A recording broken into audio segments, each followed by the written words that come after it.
All right.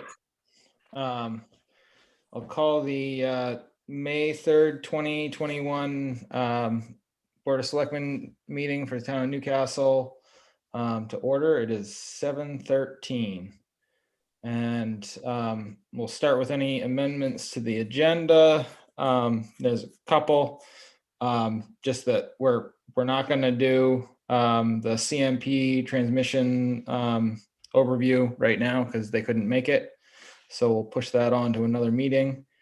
And I did want to just put something on unfinished business, and it's sort of a broad thing, but I just wanted to discuss just any unfinished business that we had that the board wants to sort of pursue in the next couple of weeks. We're sort of finished up with our budget season. We have a little bit of time, so we can maybe jump back into some of the things that we put on ice, or decide when we want to tackle those. So without any objection, do I have approval for the agenda? Moved by Rob, seconded by Tor. All in favor? All right, passes 4-0. And we're also going to jump around a little bit. So we got Jim Murphy here. So I think we're going to jump down to 8.1 and go over fiscal year 22 property reevaluation. So we are at the point where letters need to go out for the new valuations for 2021-2022 fiscal year. At this point, I'm just going to give you a broad overview of where we're at. Think of this as the big picture. We're 1,000 feet above Newcastle, 5,000 feet. We're looking down and the town looks perfect. And I know statistically that 10%, maybe 15% are going to be statistically incorrect. Probably not the case. I think it's more on the 2% range of the properties in town that might have some sort of valuation error. I heard back out of the 1,400 property owners, I heard back from about 100 property owners. I'll probably hear back from more of those saying my deck's mismeasured or my garage has got something different. All of the corrections to this point have been minutia. A shed was torn down, a deck was put on, it's a little bigger. We put in a half a bath, we took out a bath, we did something, but it's, in the grand scheme of things, it's very, very minor. I'm really kind of surprised it wasn't anything more significant, which is good. Maybe they were right. Maybe people didn't understand what they were looking at. I doubt we were perfectly spot on. Statistically, we're going to be off a little bit. The most important factor is that the values that are going to be sent to the property owners represent a final total. It really doesn't matter if I did a lot of statistics and a lot of engineering and a lot of analysis, or if I was just really, really, really good with the dartboard and got everybody consistent. Assessors are obligated to be consistent, whether they're consistently right or consistently wrong. As long as they're consistent, that's what we're looking for. The new valuation for the town, again, big picture, is around $342 million. That's up from $256 million. That works out to about a 25% increase in total town value. Interestingly enough, I think we're at about 27% undervalued. So a 25% increase is statistically just what we're looking for. I didn't know that till this afternoon at about 4 o'clock, and it was actually kind of a pleasant surprise. The mill rate's going to be reduced. Assessors are concerned with value. Taxpayers are concerned with how many tax dollars they're going to spend. And the most important part of this is making sure that people are being treated fairly. But at this point, we sent out property cards. There was a deadline of March 30th for some feedback. I've had a few stragglers come in since then. Again, minutia. Now we're getting down and dirty. It's I was looking for taxpayers to tell us that we're imperfect. We're now at the point where we're letting the taxpayers know this is the new value and you need to show that it's incorrect. It's really the onus is on the taxpayer at this point. What I'm looking to do in the next 60 days is to clear up anything that might be amiss. I look at that very objectively and very fairly. And if somebody wants to write something in and said, did you check this on my property? I will double check it. I want to be as fair as possible and as upfront with property owners as I can. The 25% increase in the town's value does not mean everybody went up 25%. There are parts of the Newcastle market that are spectacular in their numbers, specifically Damerscott River, an impressively large acreage on the Damerscott River. We're seeing some sales off water of large parcels. There's a large parcel out on Route 1 that is going to sell for probably a lot more than I have on it, but it's being bought as commercial property, and under our ordinance, they're not commercial until they get through the planning board. So once that's approved legally, one of the highest and best use requirements, then that value will change to a commercial site value. We've had some sales that are very impressive. As you know, Newcastle Chrysler Plymouth has changed hands. That number is substantial.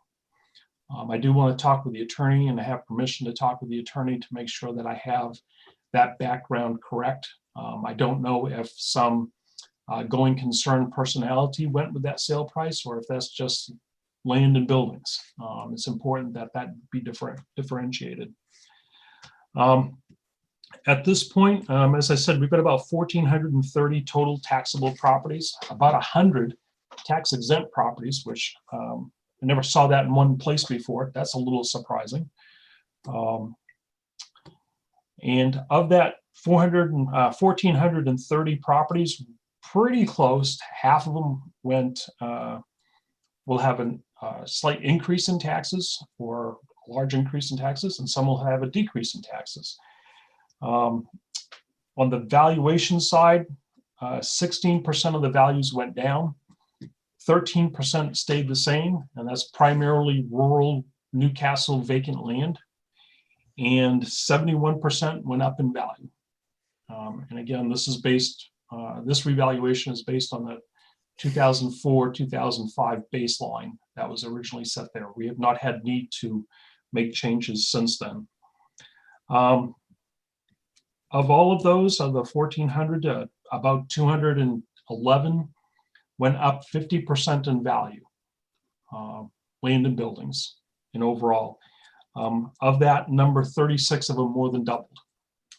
So that's pretty substantial, but in the scheme of things, 36 out of 1,400 is percentage-wise a small number. At this point, there's a lot of moving parts. I do want to stress that I want to do right by all the taxpayers, and if we need to revisit anything or if they bring in some information, I'm in. Show me what I've got. I want to be as perfect as possible. I will guarantee you that the numbers that for April 1st of 2021 will be wrong compared to April 1st, 2022. The market is going to continue to do its thing. People will say, I haven't done anything to my property. Well, you haven't done anything to your stocks, but they've gone up and gone down in value. That's really the best analogy I can give. The housing market is a market, and it does move, and it moves up and sideways, and pieces of it move faster or slower than other pieces. And I'm trying to capture all that. I did find another sale last week, and I went in and rechanged the rural Newcastle, and I just changed it back today because you just can't. We're starting to try to get the exact temperature on the soup, and it's just not going to be perfect. And it's going to be pretty close. All the property classes are within 2% of each other. We're required to be within 10. That's waterfront, non-waterfront, river, lake, rural, commercial. Commercial is a little limited. We don't have, 6 convenience stores and 2 of them sold or 3 of them sold last year. We don't have that kind of market analysis, so I have to make some judgments on some of that information.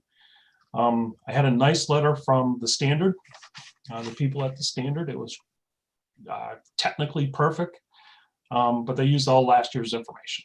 And I responded to them and showed them where to go with it, and showed them why they're going to be at 100%, just like the rest of the town's at 100%, a little bit more.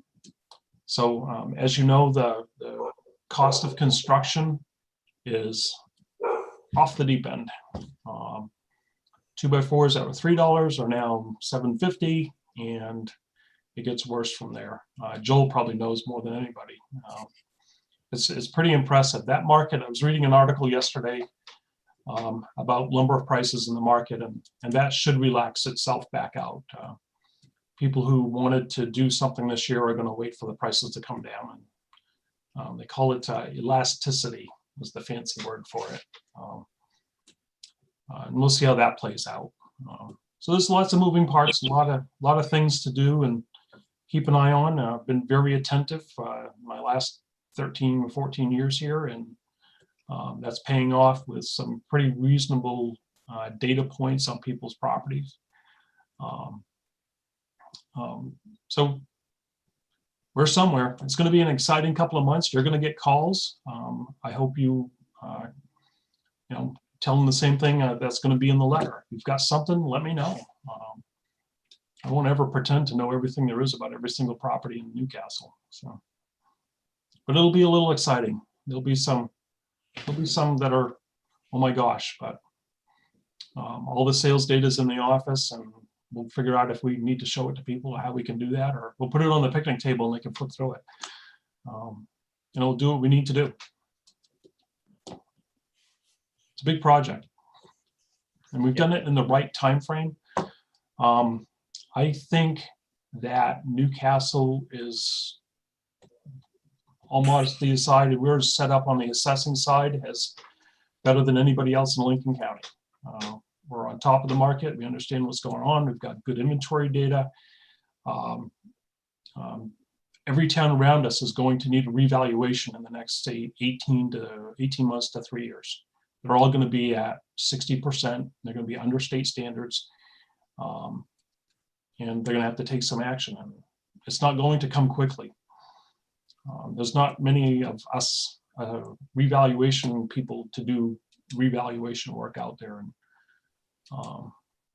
but we're well poised. We're very well set up. We've got John and I talked today about where we've come with financials and the budgets in this town, and we're at a point where we're planning ahead in a very positive manner. And it's the town's, from the day I started to now, the town has come a long way from a 5-member board with no town manager to a 3-member board with no town manager to a 5-member board and town manager and a great staff, top end front office staff, your clerks and your deputy clerks. It's pretty amazing. It's very, very amazing where we've been and where we are now. I hope we don't lose that. Yeah. So Jim, I just have one quick question. So the valuation number that you've got, that's one of those numbers that's kind of always a live number, right? This is very alive. It's always moving. Under any circumstance, it's always kind of moving around a little bit, right? Yep. But that is the valuation number that we can expect to kind of use for setting our mill rate once our budget is approved. Is the number I have today. Okay. It will be different in 90 days. Yeah. Absolutely guaranteed. I don't have any of the personal property in yet. I'm waiting for a rainy day on a Sunday so I can scoot in and put that in. It's not a priority item. I've got nearly 100 building permits that I need to set foot on in the town. Some of that's, decks, sheds, garages, houses, all that needs to be rechecked for this year. I'm going to backtrack on a few from last year that I want to see just up close and personal. make sure that we got those. But this number is the number today. It will be different in 90 days. Absolutely guaranteed. Even to the point of sending the letters out tomorrow, I'm using transfers up to the minute. There's going to be properties that sell in the next 60 days. I'm not going to know anything about this. So it's a moving, like I said, it's moving all the time. Assessing is not a constant. It's not set the number and forget and walk away for 2 years. The town's done great. The government is well positioned, and it's a little scary, but based on the budget number that we're putting to the voters, and where we're kind of at, that 15.7 mill rate is what people should look at when they're at this point in time, yes. Okay. It will be different, guaranteed. Yeah. And so no matter what I give you for a number and anything today, it's going to be wrong in 60 days, 90 days. Guaranteed. Okay. All right. But it's safe to say that there aren't going to be dramatic changes. Obviously, there are details that will affect the number, but broadly speaking, we're going to be in this ballpark. Exactly right. That's what I said at the top. But this is we're broad-based looking down, and it may not be 342. It might be 345. It'd be. I don't think it's going to go down. My confirmation points at this point would indicate that's probably a little on the low side, but I'll know in 90 days. I usually don't tell the managers what the mill rate is going to be until about 3 hours before the commitment's signed, because it moves all the time. It's just homesteads will move. I've got a couple of divisions of land that need to happen. Like I said, Newcastle Chrysler needs to be researched a little better. It's a big number that it was changed hands for. I want to make sure I know what and why and treat people fairly. It's the most important thing. If that takes a little bit longer to get that information, then so be it. It's a big number. I was surprised. So. But I think also, just to add to this, so you guys saw the letters that we're working on and the frequently asked questions. The other part of this is we want to be conservative going into this. That's the important piece of this, because you don't want to under deliver and over promise. And so it's really important that, like I explained with Jim, there's a lot of science and a lot of art that comes with assessing, and the science is really important. There's an art form to this that are kind of outside of that's why you do it. You teach people 25 years how to do it, as Jim has, but there's a science to it that people can understand and can appreciate, I think. And Jim laid out the numbers, kind of the stratification of what is happening with our valuations from this year to this coming year is presented. And I think that's important for you guys to understand, in terms of, saying that really you're talking about 200 people that have a considerable increase. 20%, was it, Jim? Oh, no, it's not that much. No, I'm sorry, 200. It was 200. I'm sorry. Yeah. So it's like 14%. Yeah, so I can say, so 14% are going to have a considerable increase. Now, some of those folks may already know that they have a considerable increase. Some of them may have, oh yeah, we just built this new house, or we did something that, we just bought this land, or just bought this property and renovated it, and yeah, of course, now it's worth this and it was worth that, and that's a percentage increase too. That doesn't mean it's raw dollars either. So you just try to look at, for the four of you, it's really looking at the overall picture, I think, is the most important part. You're going to get individual calls about individual properties. And in the old days, this was very much a decision the selectmen made. Here, the beautiful part is you have an assessor's agent who's well-schooled in how numbers are put together, how they're crafted, the methodology that's used. and you have the ability to kind of send them back to the assessor's agent to have that expert look, because while Jim is looking at all these classes, I don't think, and I think you could agree, Jim, you're not looking at every single property, 1,400 properties every single time you're in. There's going to be errors, there's going to be mistakes, there's going to be things that, we just impossible to know. So it's about turning them back to Jim, getting Jim a chance to communicate with them via email or letter or whatever it is.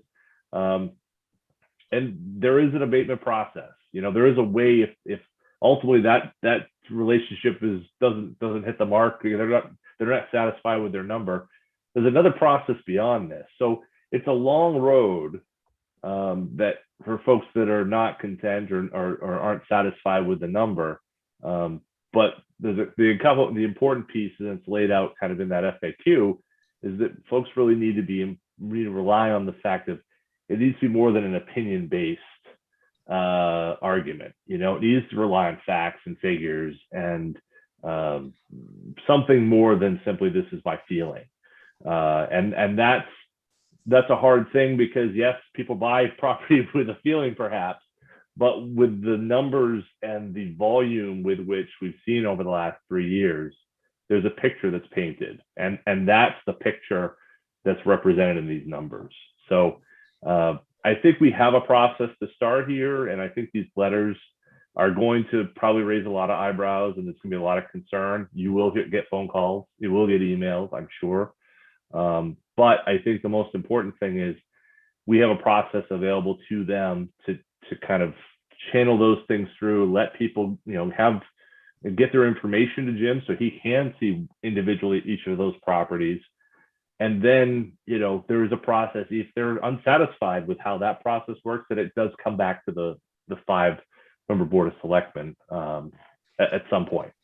So we don't want it to get to that point, but this is a long process. And simply because, when they get the letter, they're unhappy, there's a way to get to a result. They may not be satisfied with that result, but there is a process here to deal with it. So, I think there'll be more people happy in the end than the 200 that we're considering, who have a significant increase coming to them. Jim, did you also mention the impact of the mill rate and who goes up and who goes down? Did you mention that? The tax amount? Yeah. Yeah, it's roughly half the town's going up and half's going down, if this all stays true. If the mill rate goes lower, then less will go up. There's some people that could have a 20% increase in their taxes could go down, simply because of the matrix of valuation. We're going to collect $5 million at commitment, regardless. It's how it's divvied up and how people are treated. The COVID market is very real, but so is the lower interest rate from 3 years ago. And I think that this market was moving long before COVID. Some of the later sales in this year that I was very cautious about, concerned about, are definitely what I'll call COVID panic buying. I'm seeing some sales in this town and other towns where it just doesn't make sense. It doesn't match up with the properties that have sold previously. I'll go back to the sale that I considered last week and changed this week. That sale was 80% over the assessed value. That's not the 27 that the average is, and that tells me something. That sale in that location told me that that's probably a little bit of, I want the land and I need to get out of wherever I am down south, and I'm going to spend whatever I can because it looks like a good deal in Newcastle compared to where they're from. Our land sales and off in the rural areas are right around 25,000 all day long. This one came in at 41. It doesn't make sense where it is and how much they paid for it. But eventually, if the rest of the market comes up to that, then that'll be the market next time we do an adjustment. And hopefully that'll be, I'd like to say 5 years. I'm thinking 3 maybe. need to let this reval get in and settle down and see where it's at for a couple of years and just go from there. But it's important taxpayers know that, that I'm approachable. If you've got something, I'll listen to everything. But don't come in and yell and swear at me, because it's not going to go well for you. It's and it happens. It happens. People are upset and frustrated, and I get it, and that's okay. But we're still going to come back to that value eventually. We might as well start there. And we don't do handshakes; we do elbows. But it's at some point the numbers are going to bear out. So we'll know in 3 years what happened this year. It looks good right now. So. Rob? Yeah, I think the way I think of this is, while I guess because of state rules, we want to be accurate. We want to be, reflect the values that the market has assigned to properties. But from the town perspective, the number isn't really important. It's the proportion of the total, so that we are fairly attributing the tax burden based on the value of the properties. So while if the numbers have all been calculated using a consistent methodology and a consistent data set, then the actual number isn't that critical. It's how it compares to the total. So because it's all about how to proportion taxes to different properties. So I find it hard to imagine how a board of selectmen or board of assessors used to do it before we hired a professional. That's the last thing I want to do, is trying to figure out how much my neighbors should be paying in taxes. And it's, to have a professional who is, again, using a consistent data set, using a consistent methodology. I can't imagine how to do it otherwise. But I think, again, it's based on that consistency that we're just sharing out how we raise the money the town needs to operate. Right. And that's exactly right. As I said, the different classes of properties are within 2 percentage points. And that takes time and skill and effort. And this really started as soon as we finished last year's commitment. I started in and see what the market was showing me, and then to take and apply it and start with the vacant land and work our way forward with developed sites and land and buildings. And where are those land and buildings? Are they rural? Are they on the lake? Are they on the river? Are they, wherever they are? Do that for all the classes of property. As I mentioned, commercial is tough because we don't have a lot really of commercial. But to take the biggest chunk of it and get it as perfect as possible, and know that it's theoretical as much as it is factual. And like I said, next year it'll be different. But we're at 84% using 18-month-old data, according to the state. I know more current data is going to show that number to be maybe 70. It was 73 last fall, and this year I think we're at 62% for just 21. The numbers are going to get worse, and we're going to be non-compliant. We have to be above 70. The taxpayers will cost them money for reduced homestead exemption, because that has to be adjusted. We also need to adjust, if the town's at 70%, CMP needs to be at 70%. So that again reduces their taxable value and shifts that burden out as well. There's a lot of moving parts. And just to be clear, you're describing a scenario if we were not doing the revaluation. Correct. By doing the revaluation, we're avoiding that scenario you're describing. Exactly. Yeah. Jim, I have a question. So the state has an idea of what the valuation for Newcastle should be. State valuation. Yeah. And so how does the state arrive at that opinion? So let's say the town's worth $200 million and we're at 80% of value. Or the town taxes on their commitment $200 million and we're at 80%.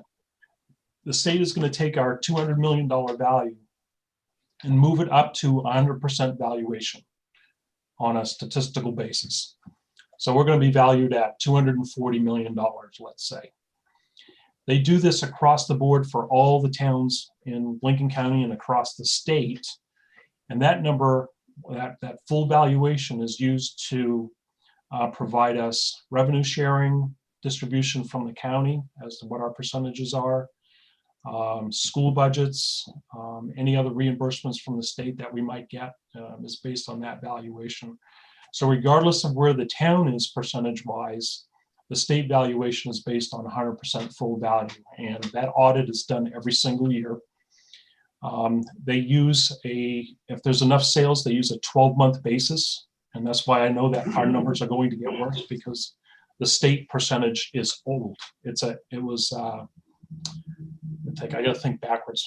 We're always at a half a year behind. They are 17 months old. So the state number is already out of date, not including 19 sales. And they may have used a few 19 up to the audit time, but it's pretty much calendar 18, maybe 6 months forward. So the data I'm using is more current. It's using the same process, same methodology, same everything. I'm just going to be a little more current. And so that's how I know that the number is going to continuously going to get worse with the state valuation if we don't make an adjustment.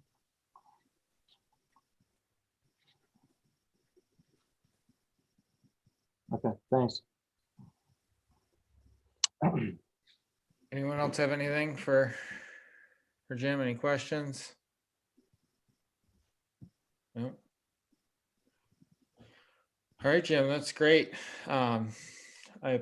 We all appreciate all your hard work and getting this done early. So it's good to have that set. So I think all the towns in Knox County and Lincoln County are going to be trying to do revals. Yeah. It's going to be tough. It's going to be real tough. So. Yeah. Well, it's kind of like the 2x4s, Jim. If there's not enough 2x4s, you just raise the price of the 2x4. Yeah. I'm glad we did it now. If 5 years out, if we're at 115%, I can lower values. It's not a big deal. It's the same process. You just back it down. You still collect $5 million budget. You just tilt the teeter-totter, value down, mill rate up. But you're still collecting $5 million. And that's your job. You've got a great budget. It's a needs-based budget. There's not fluff in it for, oh, I wish we had. We don't work that way. None of the towns in the state work that way. The taxpayers think there's extra money in the budget. There's not an extra nickel. It's all planned in advance, and we hope that projections are right. But the towns I work in handled the COVID issue very, very well, and thought this out and planned ahead and had great staff. There's not one town I worked in where somebody just sat on their hands and didn't help out in the office staff. Everybody contributed, which is pretty good. And the taxpayers are very patient with us, with appointments and all that stuff. It's pretty impressive, actually. All the yapping out there. It's real people doing the real job. So in a couple days, we're all going to be looking in our mailboxes, and we're going to be getting the Jim Murphy hate mail. Yay. That's okay. We'll work through it. I'll treat everybody decent. It's not.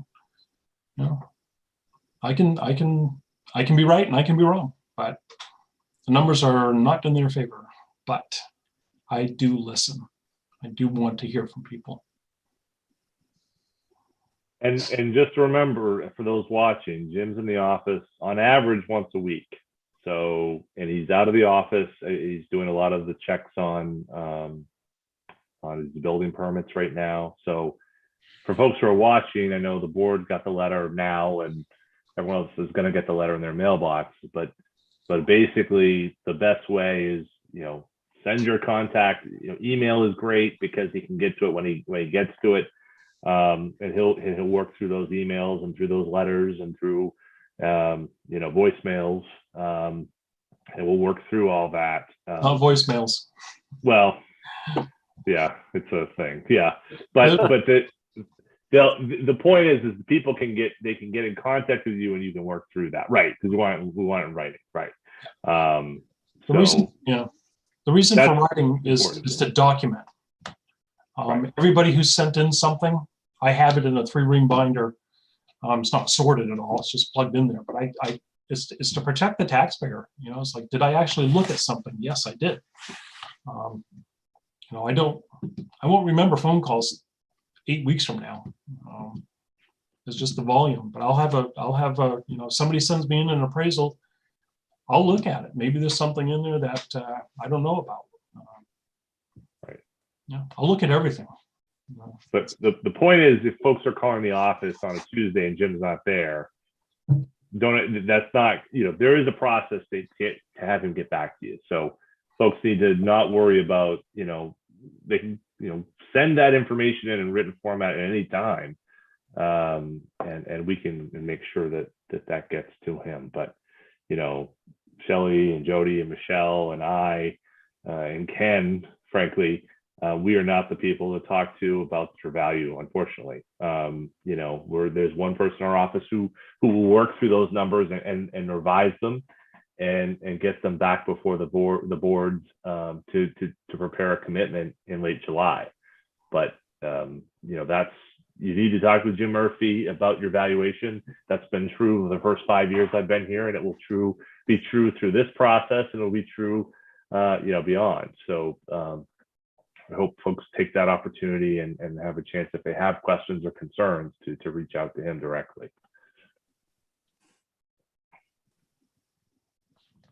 Great. Well, Cool. thank you very much, Jim. Welcome. Yeah, thanks for explaining everything. And again, I appreciate the trust the town and the board puts in me, and I don't goof around. There's a lot to be done, and I take that very humbly. There's a lot of effort and time, and I try to do the town, make sure it's done right by the town, and that's important. So, yeah. Cool. Thanks, Jim. All right. Thanks a lot. See ya. Bye. See ya, thanks. Bye. I don't know how to get off. I'll just kick you out. There we go. Kick me out. All right. So moving back up, we'll jump back up to 4.1, the annual town meeting warrant, set for June 8th, 2021. Do I have a motion to accept the warrant? Move. Tor moved. Do I have a second? Wanda? All right. Now, let's take a look at it. John, do you want to put it up on the screen? Yeah, just about to do that. Let's see.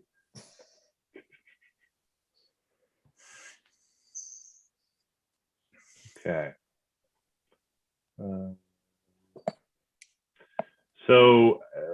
Again, this is, let me blow it up a little bit. This is the same format that was used last year. So there's not much change. We had a question last year about authorizing the board to negotiate with the other towns for the CLC ambulance, but that never got off the ground this year. But I think it's still of value, but rather than putting that on here and really not having some sort of definition to it, it seemed unnecessary. But apart from that, everything else is the same. Just roughly walking through this, Article 2 is obviously the folks who are running for the various ballot, various offices, 2-year seats, the ones currently held by Joel and Wanda, the 1-year seat, which is Brian's seat, Great Salt Bay Sanitary, which is Josh Jacobs' seat, is up for a 3-year term. This is the Sanitary District seat. That's Alan Ray's seat. And we've talked about the candidates and all that. Article 3 is the secondary budget. This is, we're going to handle this the same way we handled it last year, in that there will be a public hearing the same night as the public hearing on your annual town meeting warrant. I think it's your last meeting, or yeah, the last meeting in May, which would be the 24th. So we would invite the school committee to attend as well. Would also have a 2-week period of public comment available, so people can offer comment on the budget, on the municipal budget as well as the secondary budget. But effectively, we have this article, which is kind of the one article to cover the entire budget. I also included in the packet the more traditional layout of the warrant that we've been used to, with the various cost centers laid out. So for those who are familiar with that, they can look at that. And we'll put that up on the website as well. But Article 3 is really the all-encompassing article for all secondary budget, secondary education costs. Moving forward, this is Article 4, which is the municipal government question. This is again the same process, same setup as last year. The budget approved last week. The county tax, the education expenses, GSD and secondary, the revenues, they're estimated, a small amount of overlay, which is a total raised of 492,907.72. This is the estimated valuation that I got from Jim Murphy today, 342, which provides that estimated mill rate we just talked about of 15.7, a reduction of 2.2 mills.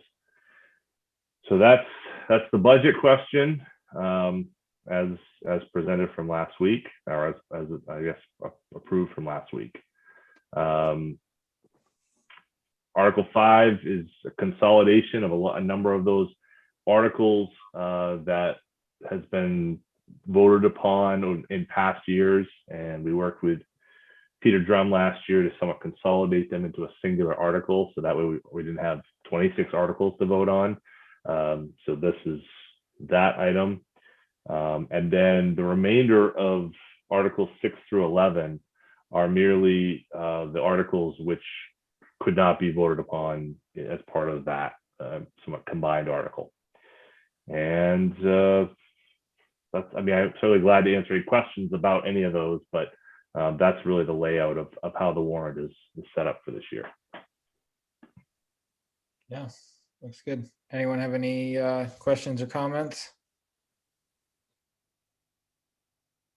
All right. Oh, just one. I spoke with John earlier, but I just think I should. Oh, My name's yeah. Robert, not Rob, for official purposes. See, right there. Yeah. And this is from the packet, Rob. So just so you know, I didn't. Yeah. The one, what we'll have you do when you vote on this, we'll have you actually, we all have to come in and sign a copy of this. So we have that printed out, but we'll make sure the Rob is gone, the Robert is there. All right. Now it looks good. And I think it's pretty clear. Yeah, that looks good. All those in favor of approving the annual town meeting warrant as presented?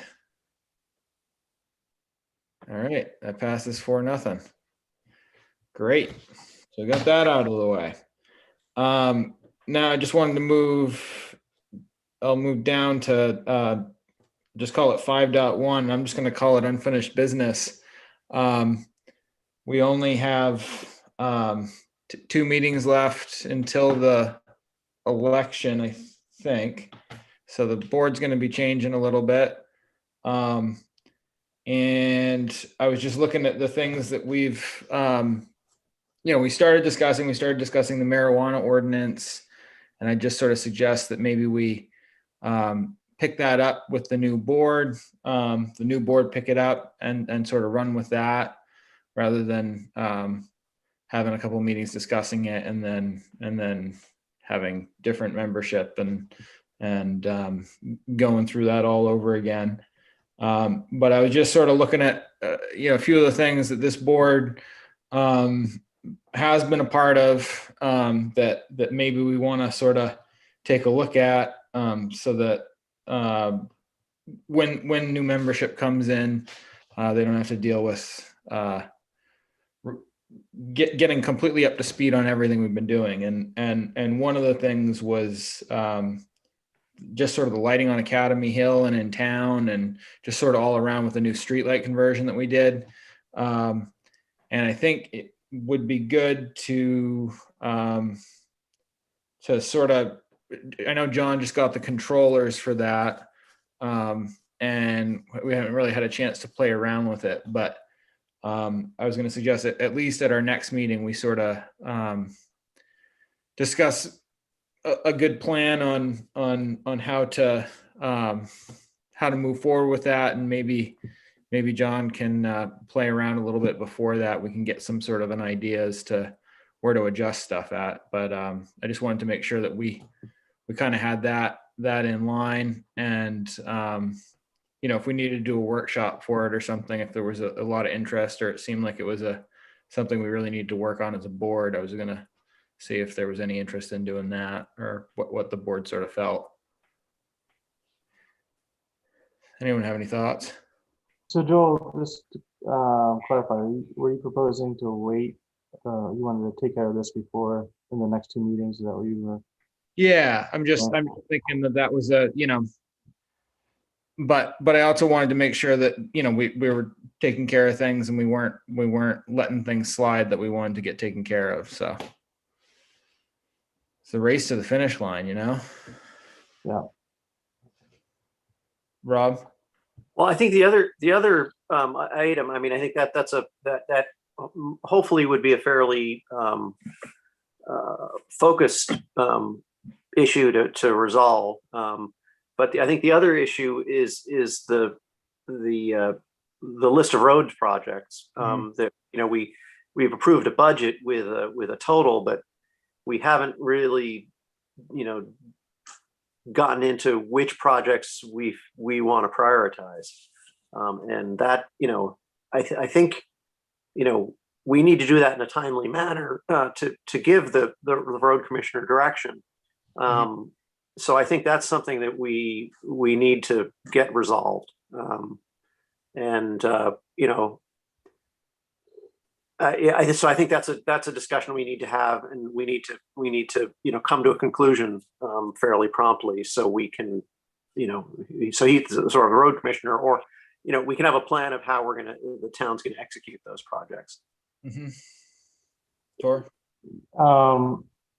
Rob, do you think it would make sense that we would, there's this question about defining what's maintenance, what's capital projects, and I think we should spend a little time on that if we're going to be on the subject, to kind of create some kind of definition for what the project, how do we discuss it, and how do we title these projects, and I think that would better inform the new select board too, when we are discussing this, that we have some kind of agreement on what's the description, what's in detail with these types of projects. So I'm kind of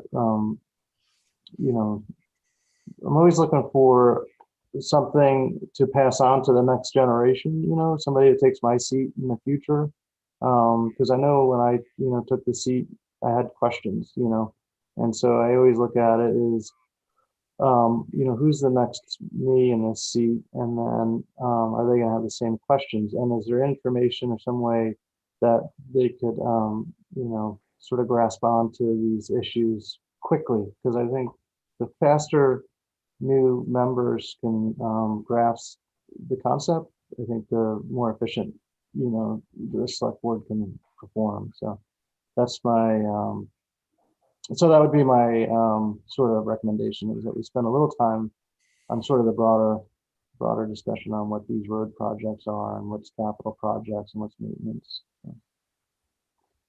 John, do you think it's worth bringing the road commissioner into that discussion a little bit, or do you think that's more okay? Yeah, no, I think it'd be great, and I would agree that sooner than later is probably would be, I think, preferable. Obviously we want to get that going. We've got the summer season coming, and that's the building season. So any sort of changes or direction, that's really something we need to firm up ASAP. So I assume we're still planning to meet on the 10th. If we can pull that together on the 10th, I think that would be a really important effort for us, so we can start moving forward on some of these things. And if we're moving in the same direction as a new contract with Hager Enterprises, that would also be part of that conversation as well. Other change in terms, change of vocabulary, whatever that may mean. I think the sooner we can get to it, the better. Yeah. And at the same time, we can get an update on our road projects that are planned, and usually we sort of do that before the building season really starts too. So if we get Seth on board for next meeting and sort of hit that'd be great. And then I guess if in that time we can sort of come up with, give you a chance to come up with an idea too on the lighting, so we can just sort of discuss some of that and how we move forward with adjusting things and tweaking things and all that. So cool. Is there anything else anyone wanted to? Joel, I'll just say this because maybe the next time we meet, we're talking about lighting. But while you're out and about in the evening time, nobody has any reason to be out and about these days in the evening anyway, because I know it's a dedicated task to go around looking at lighting. But I did this weekend. I was coming home late and was driving through Demerscata, and Demerscata's got all their lights installed now, and so I thought there was some consistency. It was actually kind of nice to see the two towns sort of together, because I think, as we're looking at Newcastle, for what it's worth, I think in context, looking at Demerscata too, in terms of their light level. So I just want to throw that out there. So. Yeah. Great. Anything else we want to really try and hit before this board changes? Did you have anything you wanted to? No, I don't think so. I'm actually going to be away next week too. First vacation in well over a year. So Yeah. Sorry, I won't be able to be here next week, but you guys can take the reins and do just fine. So no, I mean, I think we've done a lot of good work, especially considering COVID. So I'm good. All right. Cool. I just wanted to touch base with everybody and sort of look at that before we start going down that road. So with that, we don't have a written town manager's report, but is there anything the town manager would like to add? Move on to 6.1. Hurts. That hurts, Joel. Yeah. I did have a written report. We had a report. We did have a report. I know. It hurts. I spent a lot of time on that, Joel. There were pictures and diagrams, and I'm just kidding. I'm not that sensitive a soul. Yeah. So real quick, there's obviously the lighting controls. I talked a little bit about that, and there was a pretty good photo I thought that we received. Let me just try to put this up here.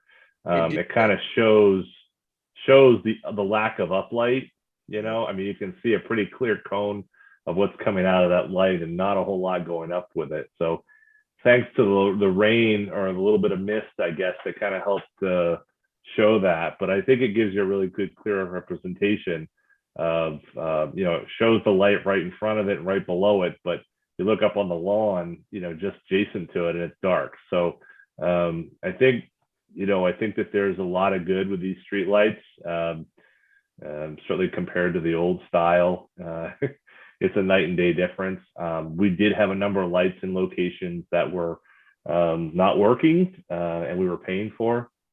And the installation of a new light that actually does what it's supposed to, aka light an area, has created some hard situations for folks that have gotten used to darkness around the home. So I'm hopeful that the smart control training, I've set up a time to sit down with some of those folks we have a list of some areas that have been, we've received some concerns about, Lower Academy Hill, the Mills, Sheepscot. There's a couple different spots there where we've had some complaints about the lights themselves. So I'm hoping we can have learned some tricks and tools, and I'm going to work with the contractor to try to find some best practices to apply, and hopefully maybe we can find a way to minimize those concerns.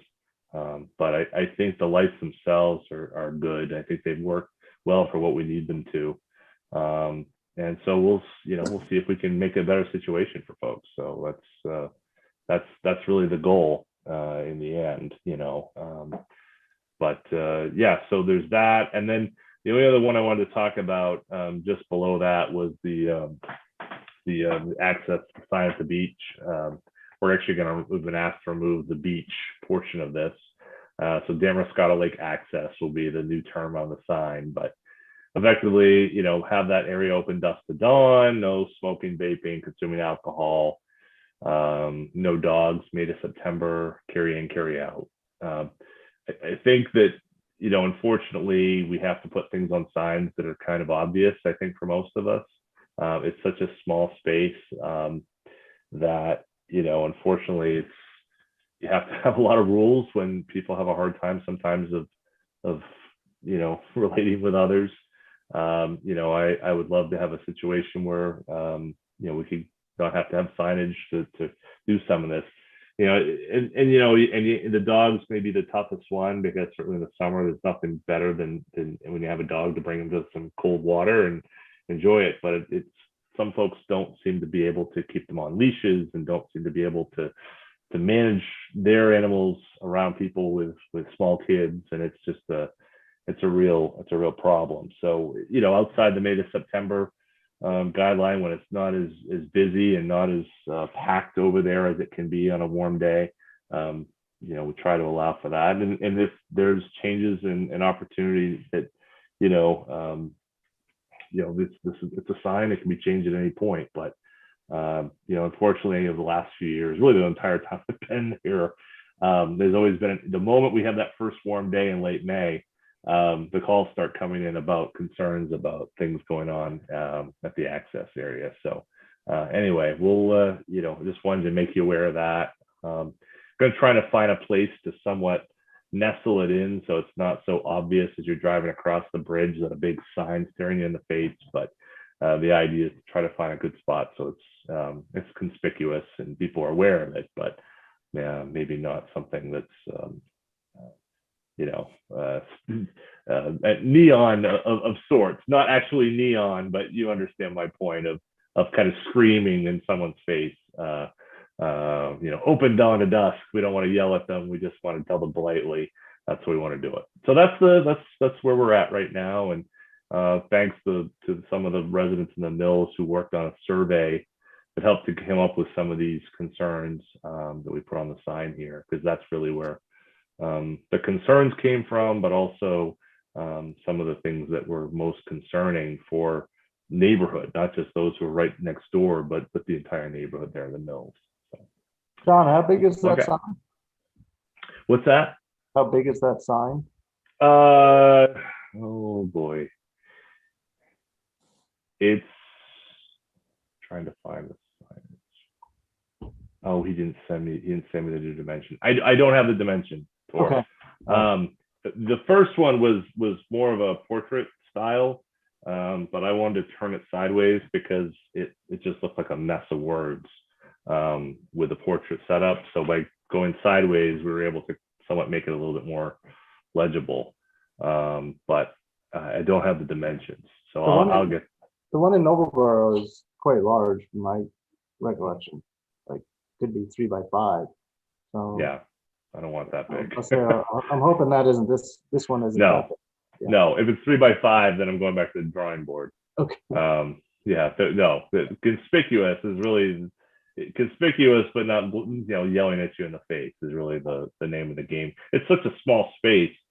Heck, that 3 by 5 would be bigger than the whole area, I think. So you can lay it out and put your beach chair on top of it, I guess. I don't know, but yeah, 3 by 5 would be insane. All due respect to our neighbors who put the sign up, but Well, there's a lot more text on it, so there's a lot more to fit. Sure. So I understand why they have it that big.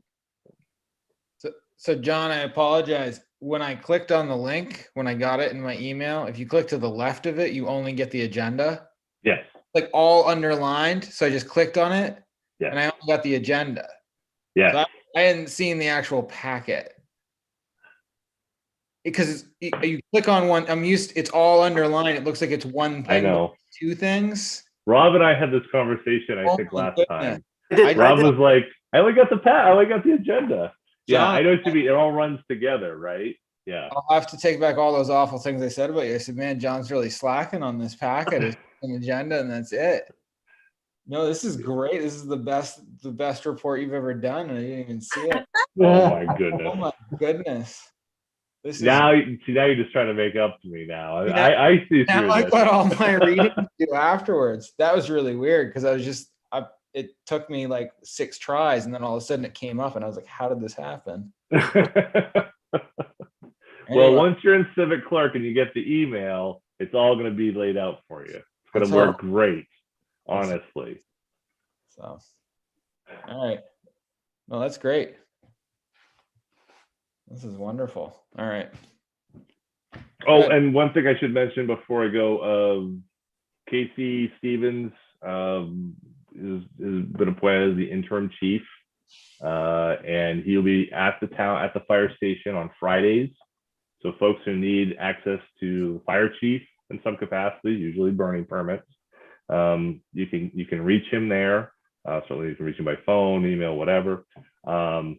But I say burning permits because we had a pretty sizable fire this afternoon, and I'm pretty sure it was a brush fire. So be careful out there, everybody, and make sure you're talking with Casey and whoever the powers that be are to make sure you're burning safely, because there's still a lot of dry stuff out there. So not a lot of rain, not still on the drought side of things. So be careful. Yep. On the wind. All right. Anyone have anything else on that? All right. Well, I think that takes care of everything. So I guess we have a motion to adjourn. To move. Seconded by that. Wanda. All those in favor? All right, 4-0. It is 8:14. All right.